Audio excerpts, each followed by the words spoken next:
Selamat pagi dan salam sejahtera untuk kita semua. Izin memperkenalkan diri, nama saya Chandra Rontua Gutom, SPD MPD. Saat ini adalah dosen tetap di Universitas Katolik Santo Thomas di Prodi Pendidikan Bahasa dan Sastra Indonesia. Pada pagi hari ini juga saya akan menyampaikan bentuk dan model pembelajaran juga RPS yang telah saya persiapkan sebelum melaksanakan pembelajaran di kelas. Mata kuliah ini adalah mata kuliah sintaksis, diajarkan pada semester 3 dengan bobot SKS yaitu 2 SKS, dan mata kuliah pendukungnya adalah morfologi dan analisis wacana bahasa Indonesia.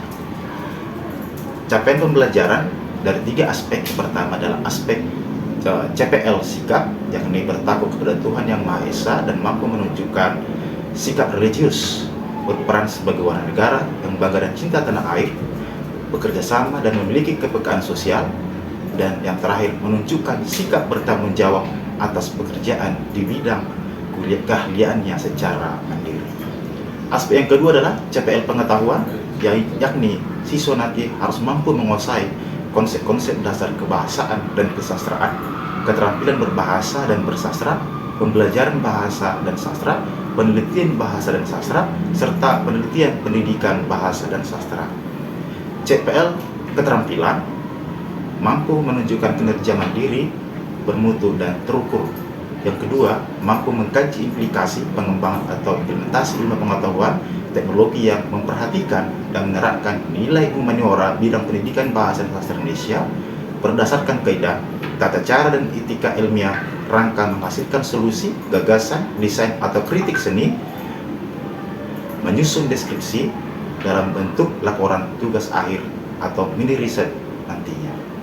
Baik, dalam model pembelajarannya nanti ada 2, pertemuan 1 sampai pertemuan 12, yakni model pembelajarannya adalah problem based learning, sedangkan pada pertemuan 13, 14, 15 nanti model pembelajarannya adalah project based learning, di mana nanti mahasiswa akan melaksanakan mini riset secara mandiri dan terbimbing.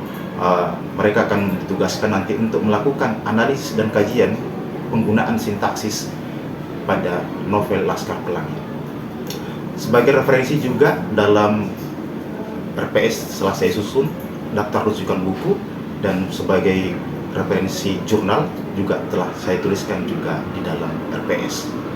Nah, demikian bentuk RPS yang saya susun dan model pembelajarannya, dan mari kita simak sama-sama video pembelajaran yang saya lakukan di dalam kelas pada mata kuliah sintaksis. Selamat menyaksikan. Terima kasih.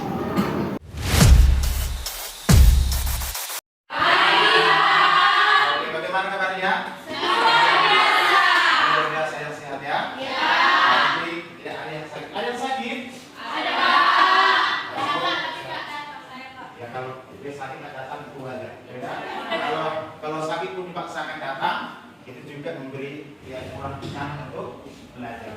Ya kan? Kalau sudah belajar, ya kepala nyut, aku ceritanya tidak akan konsentrasi tuh. Nah, jadi boleh kalau kurang sehat yang juga istirahat di rumah, tapi istirahat bukan kelayakan. Gitu ya? Iya. Baik, ayo kita lihat datang. Ada ya. Oke, nanti ya kita akan cek siapa yang akan hadir dalam pertemuan hari ini. Oke, baik. Pertemuan kita hari ini ya tentang kalimat majemuk bertingkat. Oke. Nah, jadi harapannya selesai dari materi mata kuliah kita ini nanti ya kalian semua mulai paham apa yang dimaksud dengan kalimat majemuk bertingkat, ya mengapa dia dikatakan menjadi kalimat majemuk dan kalimat majemuk bertingkat. Apa ciri-cirinya? Itu perlu kita pahami nanti setelah selesai materi dari perkuliahan. Oke, begitu ya? Oke, maka sebelum kita lanjut ke materi kita, kalimat majemuk bertingkat, kita brainstorming sedikit dulu, ya. Kita coba kasih kembali ingatan kita dari pertemuan minggu yang lalu, ya. Minggu lalu materi kita adalah kalimat majemuk setara. Oke, boleh? Siapa yang bisa untuk menjelaskan apa itu kalimat majemuk setara? Silakan. Kalimat majemuk setara itu adalah di mana kalimat dalamnya terdapat kronologi beberapa dasar dan masing-masing dapat berdiri sebagai kalimat tunggal disebut kalimat majemuk setara produktif. Ini terjadi dari 2 kalimat tunggal atau lebih. Kalimat majemuk setara dikelompokkan menjadi majelis. Oke, baik. Jadi masih ingat ya kalimat majemuk setara? Berarti kalimat majemuknya itu ada dua kalimat di dalam satu kalimat itu yang memiliki dua kalimat utama. Nah, jadi kalau dihilangkan konjungsinya, kedua kalimat itu akan tetap bisa berdiri sendiri. Saya memasak nasi dan kekasihku memasak sayur. Maka ketika dihilangkan kata dannya, maka saya sedang memasak nasi itu sebagai kalimat tunggal, kekasihku memasak sayur juga sebagai kalimat tunggal. Maka kedua kalimat itu ketika mereka berpisah, ketika kalimat itu bercerai, mereka kalimat itu bisa sama-sama berdiri sendiri, tidak ketergantungan. Itu dimaksud dengan kalimat majemuk. Oke ya, sudah paham sekarang? Oke, kalau sudah paham. Baik, karena kita sudah paham dengan pertemuan kita minggu yang lalu, ya harapannya, ya harapan dari kita setiap ada materi kita pelajari, ya jangan dihafal, tapi kita paham, ya. Jangan dihafal. Kalau dihafal begitu banyak mata kuliah, banyak materinya, kalau kita hafal tidak sanggup kita. Tapi coba dipahami dengan cara apa? Boleh nanti baca di rumah, boleh dites dengan kalimat mungkin anda lebih paham lagi. Oke, baik. Nah kita lanjut. Materi kita pada hari ini yaitu kalimat majemuk bertingkat, ya. Materinya sudah saya bagikan di grup kita, ya. PowerPoint sudah saya bagikan juga, buku elektronik juga sudah saya bagikan juga di grup. Jadi Anda bisa mengaksesnya kapan saja, tergantung karena Anda berminat senang belajar, boleh Anda akses kalian. Oke? Nah kita masuk ke kalimat majemuk bertingkat. Nah kenapa dikatakan bertingkat? Nah bertingkat dikatakan karena ada dua klausa apologetik yang dihubungkan oleh konjungsi. Masih ingat kata konjungsi apa?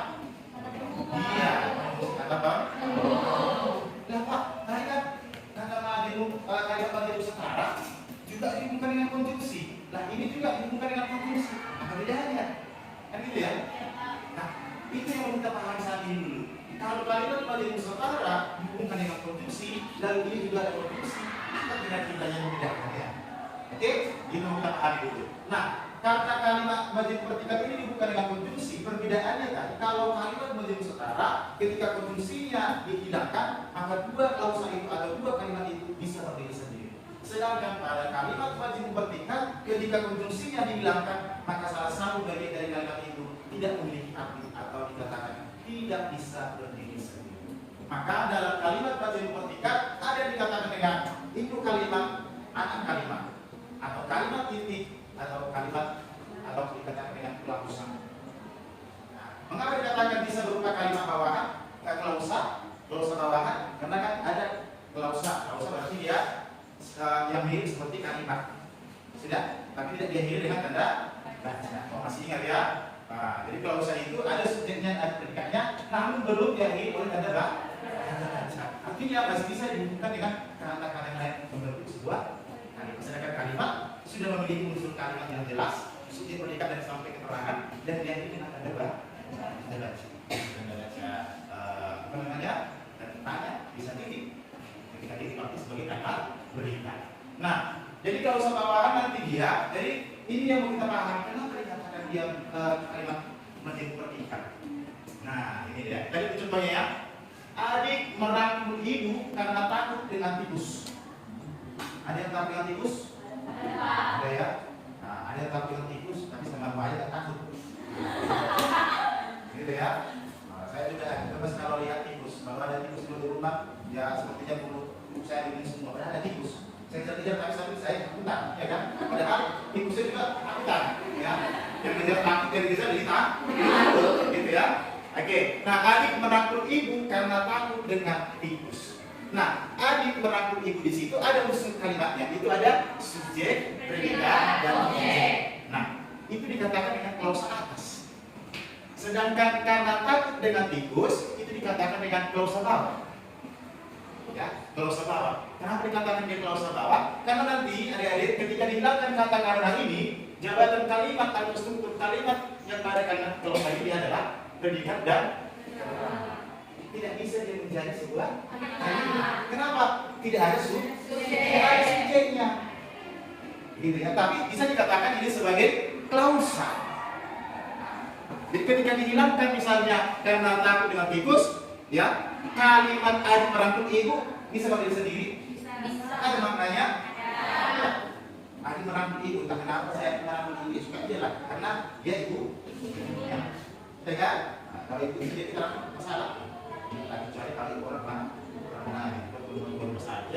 Sudah paham ya? Jadi kan ada kalimat, ada klausa. Sebelum kalimat, ya kata, klausa, lalu kalimat. Nah, di sini klausa dia dikatakan klausa karena tidak ada unsur subjek predikat dan tidak ada tanda titik. Ya. Sedangkan pada klausa atas, ya di situ sudah ada subjek, sudah ada predikat dan ada objek sudah dipakai. Mampu berdiri sendiri. Mampu berdiri sendiri maksudnya apa? Mampu memberikan makna atas sebuah kalimat. Ada informasi yang diberikan. Kalau karena takut dengan tikus tidak ada informasi yang diberikan. Kenapa karena takut dengan tikus? Kan enggak makanya. Dan misalnya, enggak, apa itu Pak? Karena takut dengan tikus. Ya kenapa? Karena takut tikus. Ya udah, karena takut dengan tikus. Maksudnya apa? Tapi kalau saya katakan tadi barang ibu, saya kira sama si Indah. Oh enggak apa-apa Pak, itu kan ibunya. Maka dia paham dengan informasi dari yang didengar. Itulah kada sebabnya ketika seseorang menerima informasi bisa miskomunikasi atau si penyimak itu tidak mampu menangkap informasi. Karena apa? Kalimatnya tidak mengandung informasi. Tidak ada informasi yang jelas. Maka si penyimak tidak bisa menampung informasi. Paham sampai sini? Oke, baik. Kalau paham kita lanjut ya. Contoh yang kedua. Adik tidak sekolah karena baru kesiangan. Oke? Adik tidak sekolah karena baru kesiangan. Nah, mengapa adik tidak sekolah? Karena baru kesiangan. Adik tidak sekolah itu dikatakan dengan bentuk kalimat karena sudah lengkap subjek dan predikatnya. Adik sebagai subjek, tidak sekolah sebagai predikat. Nah, karena baru kesiangan.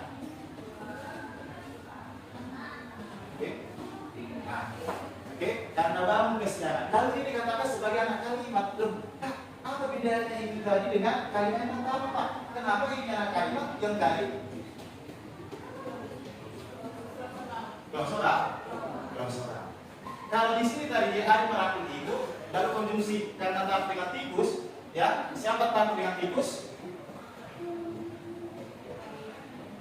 Ini jawab. Enggak bisa karena di sini ada subjek predikat dan objeknya ada merangkul itu. Tapi pada kasus yang kedua, ini menjadi anak kalimat. Kenapa? Karena ditanya siapa yang baru kesiangan?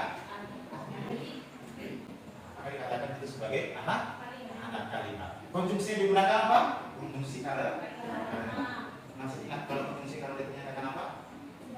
Sebab akibat. Jadi kalau Anda sudah paham dengan konjungsi sebenarnya belajar tentang materi karena belajar matematika ini tidak susah. Oke, saya buat contoh selanjutnya. Ya. Seandainya saya kaya,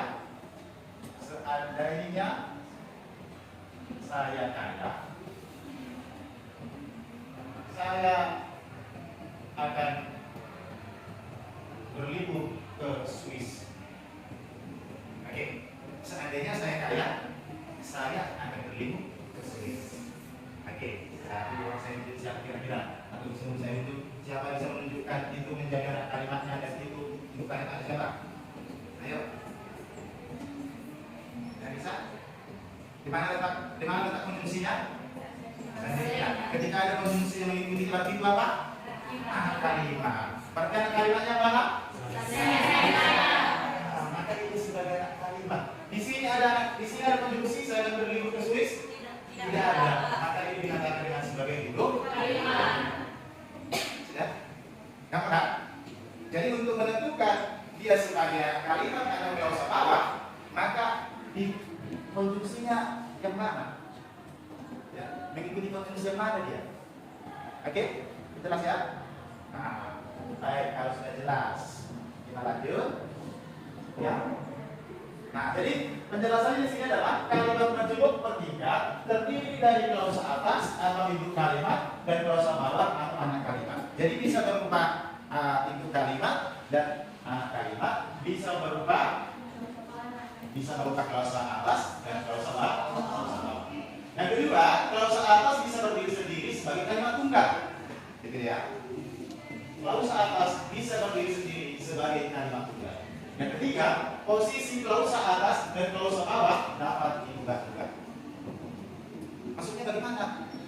Posisi klausa atas dan klausa bawah dapat diubah-ubah. Nah, ini contohnya, ya kan? Saya akan berlibur ke Swiss. Seandainya saya kah? Bisa tidak? Bisa. Tapi ada pertanyaan lagi. Bisa nggak diubah posisinya? Bisa? Oke, silakan dulu. Coba. Karena dalam kesiangan adik tidak sekolah. Apakah ketika posisi klausa bawah itu berubah jadi klausa atas? Tidak. Tetap dia sebagai klausa bawah. Oke, betul nggak? Kita tes lagi. Kan segala sesuatunya kan harus kita tes, ya kan? Makanya ilmiah. Betul nggak bisa diubah posisinya?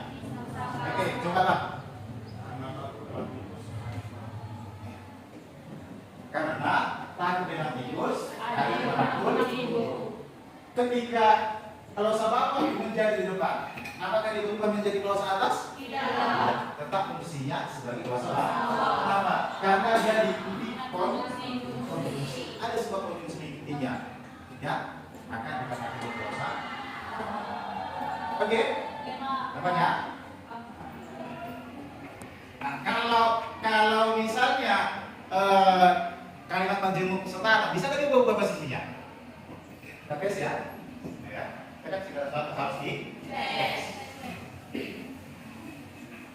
Karena saya katakan kalau kalimat masih bertingkat, posisinya bisa berubah-ubah. Nah sekarang kita tes dulu kepada kalimat majemuk setara. Jangan-jangan juga ternyata teorinya salah kan gitu kan? Kita buktikan di teorinya atau tidak. Tadi Andi sedang memasak dan Anita sedang mencuci. Nah, ini kan kalimat juga nih kan? Kalimat yang pertama, ini kalimat yang kedua. Ada konjungsi. Kalau kita ubah posisinya, misal, ya kan berarti dan ini menjadi depan, tidak? Dan Anita sedang mencuci. Andi sedang memasak. Bisa tidak? Tidak acuh kan? Ternyata kalau kalimat majemuk setara itu tidak bisa diubah posisi. Saya sangat cinta kepada dia, tetapi dia tidak cinta kepada saya. Saya sangat cinta kepada dia, tetapi dia tidak cinta pada saya. Bisa kita ubah letak posisinya? Tetapi dia tidak cinta kepada saya cinta kepadanya. Dan tidak bisa diubah posisinya. Jadi begitu ada suatu kalimat temukan nanti, ya tentukanlah kalimat ini apakah kalimat majemuk setara atau kalimat majemuk bertingkat, berikan alasannya. Maka yang perhatikan karena kalimat majemuk setara tidak bisa diubah posisinya. Sedangkan kalimat majemuk bertingkat bisa diubah posisi anak kalimat dan ibu kalimat. Artinya seperti ini. Kalau kita kan seorang anak kan, yang punya orang tua. Ketika bapak kita berdiri di depan, kita di belakang, apakah kita tetap anaknya? Tetap. Dia tetap bapak. Ketika kita berdiri di depan, bapak kita di belakang, apakah menjadi ganti posisinya? Apakah seharusnya menjadi anak dan saya menjadi bapak? Jadi jabatan yang melekat atau status yang melekat pada kalimat itu tidak berubah, hanya letak penulisannya yang berbeda. Oke? Nah, kita lanjut ya. Ada mau ditanya sebelum kita lanjut Erit? Nah, lalu kita akan melihat fungsi dari kalimat majemuk berdasarkan konjungsi.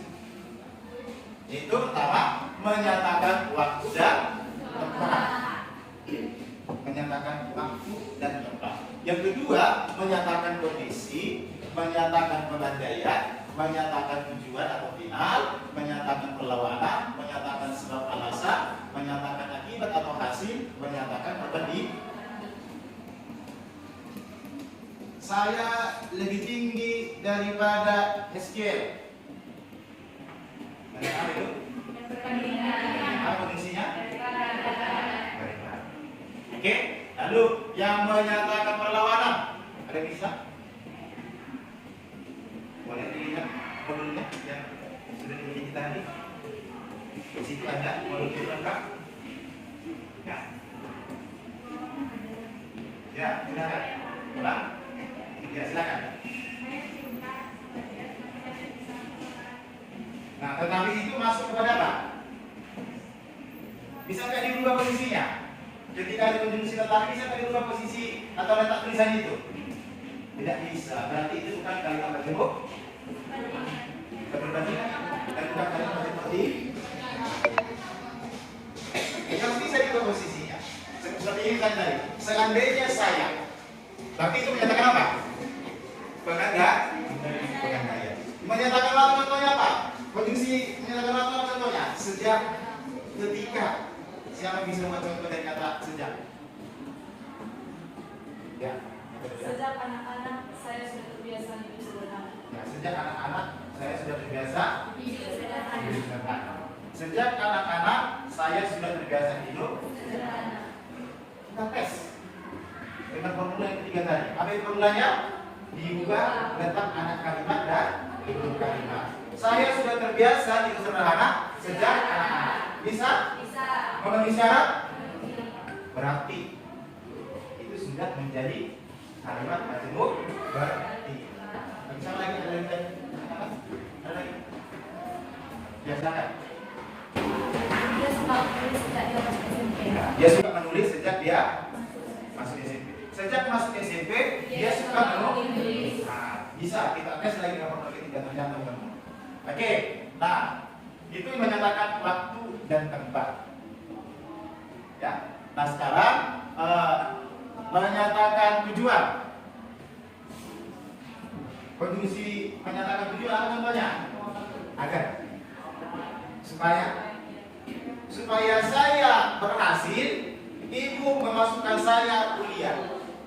Supaya saya berhasil, ibu memuliakanku.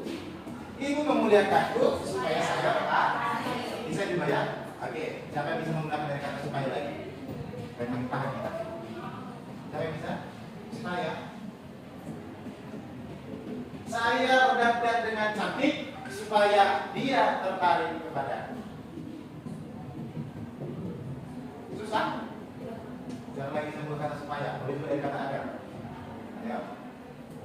Ya silakan. Supaya apa? Ya supaya. Saya mengerjakan tugas ini sampai malam supaya besok pagi dapat dikumpulkan. Ya. Supaya saya mengumpulkannya besok pagi, saya mengerjakan tugas ini sampai malam. Bisa juga letaknya? Jadi sebenarnya kita tidak perlu dulu untuk menguji secara struktur atau jabatan kalimatnya. Panggil saja dulu formula yang ketiga. Caranya apa? Ubah letak anak kalimat dan huruf kalimat. Baru nanti masuk ke struktur kalimat. Oke? Ada yang lupa menyatakan sebab? Apa lagi menyatakan sebab? Karena apa lagi? Oleh karena sebab akibatnya akibat salah pergaulan saya tidak menyelesaikan kuliah. Akibat salah pergaulan saya tidak menyelesaikan kuliah. Oke, dan susah? Dan bisa semua paham semua ya? Ya, oke. Baik. Ya, ini adalah anak kalimat perluasan subjek, lalu ada anak kalimat perluasan predikat, ada anak kalimat perluasan objek sampai perluasan keterangan. Nah, ini adalah jenis kalimat bertingkat berdasarkan perluasan. Oke, contoh itu ayahku yang sedang membaca Quran ayahku. Maka yang sedang, yang di situ adalah sebagai kata ganti. Siapa yang itu? Bukan ayah. Maka ketika yang itu dan ayahku, berarti ayahku sedang membaca Quran. Maka itu menjadi kalimat kalimat. Maka yang melakukan perluasan di situ adalah subjek. Berarti muncul kalimat baru dari subjek. Yang kedua, dia membalas. Dia orang tak mau bekerja. Ya, dia orang tak mau bekerja. Nah, orang tak mau bekerja ini bisa membentuk kalimat baru. Orang tak mau bekerja. Orang itu subjek kan? Siapa orang itu? Iya. Itulah perluasan kalimat ya pada kalimat tadi pernikahan. Perluasan subjek, perluasan predikat, perluasan objek sampai nanti ke perluasan keterangan. Oke? Oke, baik. Jadi itulah kira-kira materi kita pada hari ini tentang kalimat majemuk bertingkat. Nah, jadi apa yang bisa kalian paham dari kalimat majemuk bertingkat? Satu orang bisa tidak? Ya. Kalimat bertingkat itu bisa kita lihat di juga dia mempunyai anak kalimat dengan ibu kalimat, klausul bawah dengan klausul atas. Yang kedua, kalimatnya bisa diubah-ubah dan tetap membentuk tetap pada maknanya. Tetap pada status dia, status kalimat itu sebagai anak kalimat dan induk. Apalagi ketiga, adanya konjungsi. Apa? Konjungsi menyatakan sebagai akibat, konjungsi menyatakan waktu, konjungsi menyatakan perlawanan, konjungsi menyatakan tujuan. Itu yang kita perlu pahami ya. Oke, baik. Nanti sebagai bahan diskusi untuk kita adalah silakan nanti boleh dibaca-baca ya, novel, boleh koran. Lalu dia dari koran itu nanti misalnya ya, atau bisa korannya Pak, harus beli Pak, tidak usah harus beli. Karena ada koran digital kan? Silakan nanti ada Kompas, ada Analisa, ada Detikcom. Lalu dari berita itu nanti silakan ada dari berita saja ya. Dari berita nanti silakan ada lakukan analisis, ada kalimat majemuk tidak, kalimat majemuk bertingkat tidak pada berita itu. Lalu kalimat majemuk bertingkat itu perluasan apa ya? Perluasan subjek kah, perluasan predikat kah, perluasan objek atau perluasan keterangan. Lalu uji lagi dengan pola yang ketiga, apakah benar itu kalimat majemuk? Ubah polanya, ubah letak dari kalimat dan induk kalimat. Oke, sampai di sini ada yang mau bertanya? Sudah paham semua? Gampang? Jangan gampang ketika bersama Bapak, ketika kamu sendiri merasa susah. Oke, baik untuk diskusi, boleh kita berlanjut diskusi di grup. Kalau ada nanti ketika kamu melaksanakan analisis tadi itu, ketika kamu mengalami kebutuhan, boleh tanya di grup. Nanti Bapak jawab sesuai dengan masalah yang kamu hadapi. Oke, jadi laporannya nanti adalah ada berapa kalimat majemuk dalam satu artikel itu, lalu jenis kalimat majemuk apa dia berdasarkan perluasan, lalu uji kalimat majemuk itu, ubah letaknya kembali. Jadi kalau di koran itu atau di artikel yang membaca itu, saya sakit perut karena makan nasi basi. Nah, kalau seperti itu dia bisa kalimat itu nanti di berita itu, maka kamu tuliskan di pertama, lalu ubah polanya. Oke? Jadi ada 3 bentuk laporan yang akan kamu sampaikan minggu depan dalam pertemuan kita yang selanjutnya. Oke? Baik, itulah akhir pertemuan kita pada hari ini. Selamat pagi, selamat sukses, semangat untuk kita semuanya. Selamat pagi.